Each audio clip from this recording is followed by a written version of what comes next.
arrive, il sait qu'il va être sacrifié, et il demande à son père où est l'agneau, du moins il ne sait pas ce qui se passe dans le détail, il demande où est l'agneau pour le sacrifice.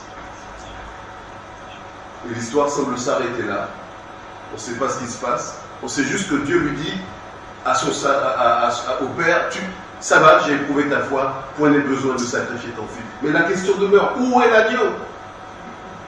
Et des siècles plus tard, Jean-Baptiste voit arriver, nous nous souvenons, Jésus et Jean-Baptiste répond comme une réponse à cette question. Jean-Baptiste dit, voici l'agneau. Voici l'agneau de Dieu. Et en plus, il ôte le péché du monde. Autrement dit, il va poursuivre un sacrifice. Il va être tué. C'est ça, en clair. Il va payer. Il va verser son sang.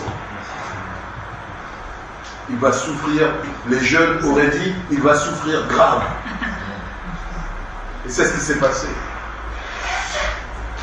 Et c'est ce moment-là que nous nous arrêtons, nous aussi, pour dire, nous aussi, nous reconnaissons l'agneau qui a souffert. Grave pour nous. L'agneau qui a souffert. Celui qui, lui, n'a pas été épargné. Dieu n'a pas dit garde ton âme, ne le tue pas. Non, non, Dieu l'a dit, lui, il ira jusqu'au bout de ce qui avait été entamé. Et nous sommes là avec ce moment, le pain, la coupe, où nous nous souvenons que lui, il a vraiment payé.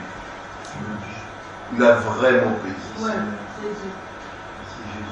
Alors nous avons juste à dire, Seigneur, nous reconnaissons que tu as payé. Et moi, lorsque je m'arrive de dire ces choses, je me dis pardon, Seigneur, personnellement, pour tous les moments où mes actes n'auront pas été en accord avec ce moment où tu as payé. Pardon pour tous les moments où mes mots, mes paroles, mes pensées étaient en désaccord. Une des portes dont le pasteur nous a parlé, le désaccord entre ce que Dieu veut et ce que je fais, ce que je pense, ce que je dis. Pardon, Seigneur. L'apôtre Paul nous dit, demandons pardon dans ces moments-là. Ne prenons pas le pain comme si tout était pareil à nous. Non, reconnaissons que nous sommes pécheurs et qu'il nous arrive d'être loin ou presque loin de ce que celui qui a payé attend de nous. Il attend que nous reconnaissions ce sacrifice. Et si vous êtes d'accord, on s'incline proprement, on pense à cela, on se remémore ces choses. Et alors on prendra le pain et la coupe en sachant qu'il a payé, qu'il a vraiment payé. Amen. Que Dieu nous aide.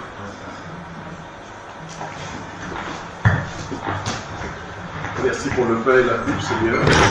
Merci pour ton sang symbolisé ici. Merci pour les serviteurs, les servantes, la famille qui prend ce pain, cette coupe, objet de